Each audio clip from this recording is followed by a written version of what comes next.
I rise and face the firing squad. Every morning there's one who holds his fire. His dilemma is my system of belief. They fire rounds, but I am seldom in their circle. You're listening to Ear Candy with Renada Romain, and I'm Saul Williams. Yes, he is, and he's back. You're now checking out Renada Romain. You had to look like, who is Who the that? hell is that reading my poem? An imposter. No, folks, it's the real deal. Saul Williams, welcome back to the show. Yo, it's a pleasure to be here. What's up? Good morning. You have such a great energy about yourself. Thank you. And I love your look. I know, I was kind of like trying to take a look at his outfit, and he's like, it's just clothes, but it is an expression of who you are. You look different from the last time. You were a little hip-hop last time. Well, yeah, I was more in my holler if you hear me mode, you know what I'm saying? Exactly. So I was, playing around with the idea of that character more.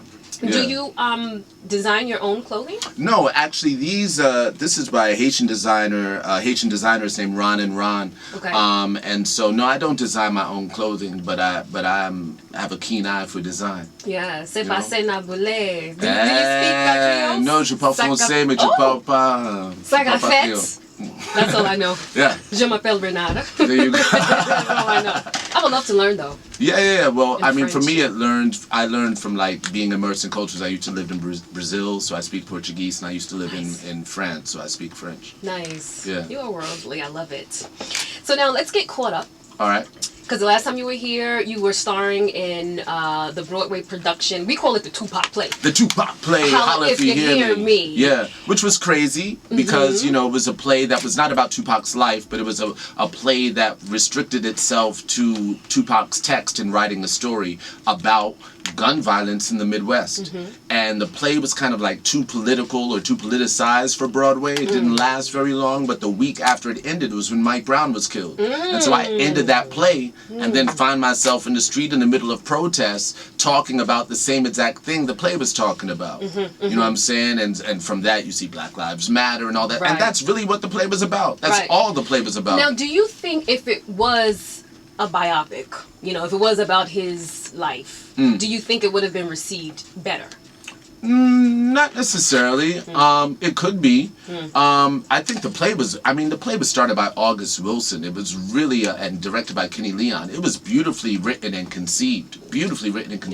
Yeah. I think people would give someone a harder time trying to play Tupac in a play. Maybe. I mean, I have no idea. Right. I don't think it was about that, although celebrity factor is huge in the States. Yeah.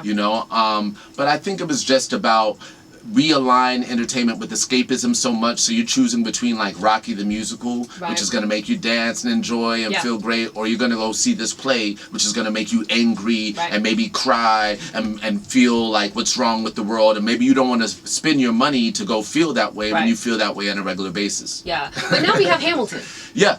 I feel like, okay, maybe Holler If You Hear Me kick the doors open for a play exactly. like Hamilton. Exactly. And of course, Hamilton is a beautiful play, wonderfully conceived by Lin-Manuel, and wonderful in terms of diversity, and it is political, the choices that are made there, but it's not necessarily about, gang violence or gun violence in middle America and police brutality and all the stuff that goes down, that play was talking about. So he found a really smart way of approaching hip-hop and U.S. history and all of that, and it's beautiful. I have to be honest, after watching Holler If You Hear Me and listening to some of Tupac's music, like California Love, I don't listen to the songs the same way I think of you guys on that stage. Oh, yeah. We'll come back. And Saul Williams, the actor, the activist, the poet, the spoken word artist.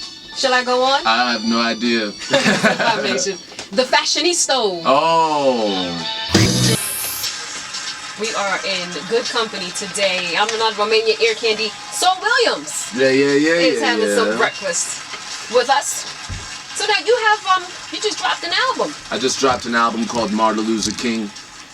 Okay, one more time. Martyr Loser King. Please explain that one.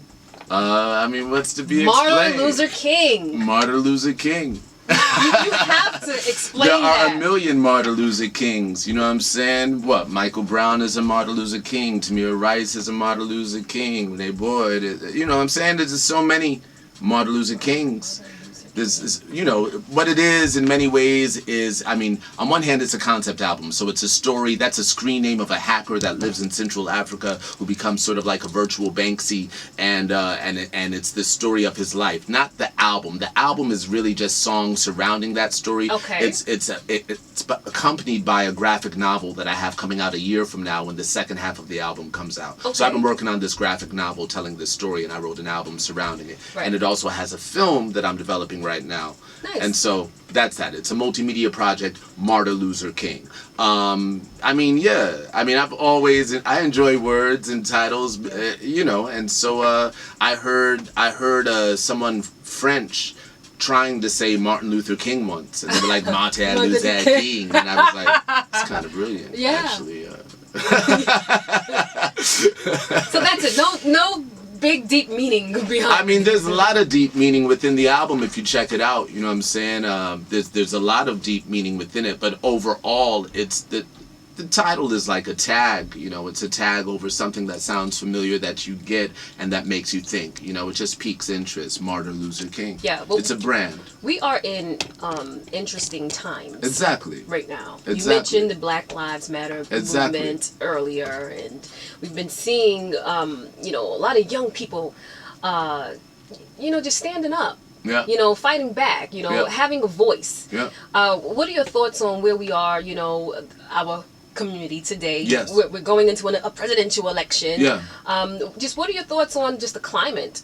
Well, I mean, like you said, it's a highly politicized time. I think it's wonderful that we have so many like articulate young people speaking up and speaking out and doing their best to disrupt the systemic and structural like racism that exists, you know, in so many different aspects of today's society, but particularly in the criminal justice system and what have you.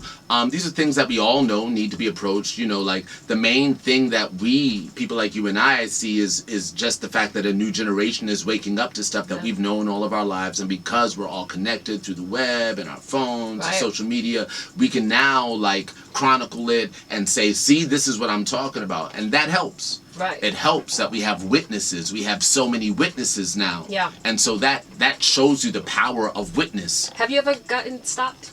Oh, several times. What do you do? Several times. I do what my mom told me to do when I was like 5 years old. You're just like on some, yes, sir, I'm reaching for my wallet now. My hands are up. I'm turning on the lights. I'm turning on the lights now. I'm reaching in my back pocket to retrieve my wallet, sir. You know, that's what my mom told me at 5 years old. Like, if you ever get stopped, do that. You know what I'm saying? But I've also been harassed by police while I've been out protesting. You know, I'll never forget because, you know, not only, you know, have people been hurt and jailed, but they ripped my favorite jacket, NYPD. And you said, you call me a fashionista, so I'm like, what?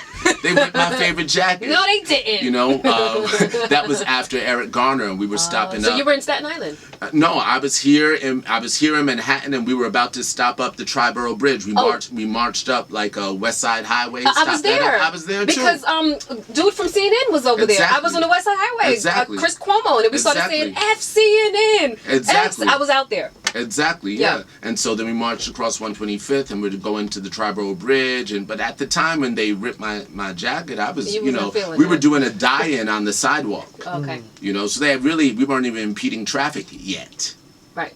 You know, right. But they still became violent, you know. What do you say to people that feel as if marching and boycotting is just a waste of time? Well, I think they should look at the history of marching and boycotting. You know, like when you go for... There's a lot to be said about visibility. There's a lot to be said about, you know, not only impeding traffic, but impeding business. You know, like when you stop up a mall, when you stop up a freeway of people trying to shop and all this stuff, it does have its impact, like people going out on Black Friday and stuff like that. Right. It has its impact. It definitely has its impact. And it's an amazing time for a new generation to be learning about, you know, the exploits of capitalism and big business and trying to, you know, impede, you know, the forays of the 1% and the whole nine. I think that everything serves its purpose. So I think those people who do have it in them to be out in the streets and to picket and boycott, they definitely serve an important purpose. Right. Just like those of us who are in school and studying law and right. finding ways, you know, to take things to court. Exactly. Or what have. Everybody has to play their part. Right. We're all working together for a common good. Exactly. I like that. Let's play something off of the album. Word. Horn of the Clock Bike. Horn of the Clock Bike. Now, you know you have to explain that. Oh, it's nothing to explain, really. I wrote that when I was in Haiti. A lot of this album I wrote in different places as I was traveling. So in Senegal or in Swaziland, nice. In Reunion Islands, in Haiti, in Paris, blah, blah, blah. This song I wrote while I was in Haiti. And so there's an amazing sculptor there named Giodo. And I was there for the Ghetto Biennale in Port-au-Prince. And so, like, for those of you who don't know, if Jamaica is music, right. Haiti is visual art. Oh. Like, there's one Haitian artist we all know who goes by the name of Jean-Michel Basquiat. Yes, yes. When you arrive in Haiti, yeah. you look at the artwork and be like, oh, this is where he's from. You realize that his work is connected to a lineage of work that is not always similar, but sometimes similar, right. and expands on those ideas in amazing ways. I've never been to Haiti before, but I've been to Dominican Republic. Yeah. Same island, other side. Isn't that crazy? Isn't that something? Yeah, I mean... And then you have a lot of Haitians. Yeah. In DR. Well, there's a horrible thing that has gone on over the past year in terms right. of like Haitians that have been in DR for 70 years, born in DR, working there as workers, so not given papers, and being kicked out and thrown back to Haiti when you right. have people who have never been to Haiti right. but are Haitian, right. but and being, you know, shipped out to Haiti. That sort of thing is horrible, you know. White supremacy is crazy, especially how it affects people of color. Yeah. You know, like you see it here with like back in the day we used to call it being color struck. You know, light skin, dark skin, all this stuff. The idea of some Dominicans not identifying as black until they come to America. Right. Yeah. and then they're like, oh. You see it in other places too. You see it in Panama, places like that. Oh, you see it in Asia. You see it in Asia. You see it in India. The idea of just like, you know, light being better. You see it in Mexico. Yeah. Hold your thought right there. Yeah. Horn of the Clock Bite. Bike. Clock bike. There you go. Horn of the Clock Bike. Exactly. I'm going to get it. It's Saul Williams. He's so deep, man. I love it. Sarah Candy Mornings. Wake up. Saul Williams. No mediocre. Do you like this stuff, Saul? Yo, if I have to listen to this, I'll take mediocre all day. Wow. Honestly, I'm like, you know, do I like what? Misogyny over beats? Wow. Not necessarily, you know, but I'm into, like, I like when cats have flows. Okay. You know what I'm saying? So, like, for example, someone like Young Thug. So you're not shishi-foo-foo about it? No. Like, Young Thug, I can listen to all day. I don't need to understand a word. You know what I'm saying? But like, booty. You know, like, I'm on it. I'm like, that's fucking brilliant. You guys should collab. Oh, I'm down with it. Really? I'm down. But I'm 100% down. But it's not like if he's saying anything of substance. Oh, but you'd be surprised how it's not about that. I'm talking about style. I'm talking about stylistically. Okay. You know, like even like, you know, that was T.I. You think of like, for example, like, yo, early T.I., mixtape T.I. Right. You know what I'm saying? Like Trap T.I. Yeah. That stuff was super inspirational to me. I wrote a whole book called The Dead MC Scrolls listening to T.I. Wow. At that time. You know what I'm saying? Motivation, ASAP, all that stuff. Mm-hmm. That stuff I really felt that stuff. So it depends, you know. There's tons of cats. Like, for example, I'm into Project Pat. Okay. You know what I'm saying? Like, oh, there's tons of stuff that I'm into. Right. But I'm really judging on if you're not bringing anything new stylistically and you're talking nonsense, I can't take it. You can't do it. Yeah. I can't take it. Let's talk about some things that are currently in the news. So it's Black History Month. It's leap year. Is it? I'm born on leap year. You are? And so this is my year. Yeah. Oh. I'm turning 11 this year. Nice. Happy birthday. Thank you. Thank you. I will have my 11th birthday. Oh, that's special, though. Exactly. All right, so there are talks about Black History Month, whether it's necessary, okay, should we have a Black History Month anymore? Your thoughts? Oh, well, I mean, we have a Black History Month. Should we continue to do so? Well, there's a lot of things that would have to be done before we would begin to, erase that or eliminate that. You know what I'm saying? Like, we need to up our game. I do believe, or realize that race is a social construct, but reality is based upon agreement, and we've all agreed to play by these terms. We identify as black, we identify as female, we identify as white, we identify as male, we identify as all these things. So if we upgrade our consciousness and start identifying as human and transcending all of the binary concepts that we fall into, as we do that, then some of these things will fall away. If we're more naturally inclusive in our history classes, for example, and we start to incorporate true First Nation history, true African American history in American history, then we won't need to do that when that happens. But until that happens, then we have to do what we have to do just for people to learn the truth. Right. Just for people to learn the truth. Yeah. Well said. Well said. Yeah. You're an actor. The Oscars, this boycott, should it happen or no? For the boycott, I don't. For example, Jada Pinkett talked about boycotting the Oscars, but said, "I'll be watching." That's not a boycott. So I'm not even clear. Like, if you're boycotting the Oscars, you're not gonna watch it then. Right? If you're watching it, you're still giving them some ratings and energy. I think Chris Rock should show up and blow us all to pieces. I think he will. You know what I'm saying? That's all. I think Chris Rock should show up. If you're not nominated and you're talking about boycotting, that's not boycotting. You're not nominated. Right. Her husband, though, was not. Yeah, I get it. I get it. And I think for someone like him, I think it's a strong position. It's not the first time that he's spoken up about this stuff. Right. You know what I'm saying? He did it for the Grammys back in the day. And so it's very true that Hollywood is not inclusive in terms of voices of women, in terms of voices of people of color, in terms of stories and the narrative and their approach. It's not inclusive. And so something needs to be done. I don't know if the boycott of the Oscars is necessarily the answer, but I think that the idea of us talking about it and the fact that the idea came up and it made us talk about it is worthwhile. It's worthwhile. So I'm definitely open to the dialogue. Yeah. But I do think we need to be clear on what a boycott is. I don't think you say I'm boycotting it, but I'll be watching. At home, yeah, that's different. I love your politics. I love your politics. Are you working on any films? And what's up with the acting side? Because the last thing I remember, and I know you've probably done many, but the last thing that's just on my brain right now is that Girlfriends piece. Oh, right, of course. That was wonderful. I just wrapped on a film called Dream, which is a modern day version adaptation of the Shakespeare play A Midsummer Night's Dream. Oh, okay. I play Oberon. Okay. So it's kind of like the Romeo and Juliet that Leonardo DiCaprio did in terms of we keep the language, but it's in modern times. Yes. This one takes place in LA. It's a great cast. And so that I just wrapped on. And then the other side is Martyr Loser King. I am gearing up right now to direct my first feature, which is Martyr Loser King, connected to the album that I just released, the graphic novel that's coming out next year, and then after that comes a film. Nice. Well, I look forward to anything that you do, Saul Williams. Thank you.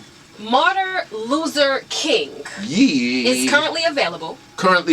On iTunes, Amazon. You could stream it on, Spotify or wherever. It's there. But we pay the poets. Snap it up on that. Oh, wait a minute. You can't go yet. Why not? You think you're slick. What? You know when you come here, I just love for you to give me a little taste. Maybe a little spoken word. All right, cool. We can do that? Here we go. Hack into dietary sustenance, tradition versus health. Hack into comfort, compliance. Hack into the rebellious gene. Hack into doctrine, capitalism in relation to free labor and slavery. Hack into the history of the bank as beating the odds and mere act of joining the winning team. Hack into desperation and loneliness, the history of community and the marketplace. Hack into land rights and ownership. Hack into business law, proprietorship. Hack into ambition and greed. Hack into forms of government, systems of control, the relation to suffering and sufferance. Hack into faith and morality, the treatment of one faith towards another. Hack into masculinity, femininity, sexuality, what is is taught, what is felt, what is learned, what is shared, hacking to God, stories of creation, serpents and eggs, hacking to nature, biodynamics, biodiversity, cycles and seasons, hacking to time, calendars, Descartes, its relationship to doubt, is it wired to fear, the notion of control, the space-time continuum, the force of gravity, whether the opposite of gravity is freedom. This is Saul Williams, Martyr Loser King. Check me out. Hello. Love it, love it, love it. Saul Williams, it's always a pleasure. Please come back for breakfast. We could just talk about what's happening in the world. Let's do it. Now back to these uncensored commercial-free hip-hop hits. You're now checking out Renada Romain.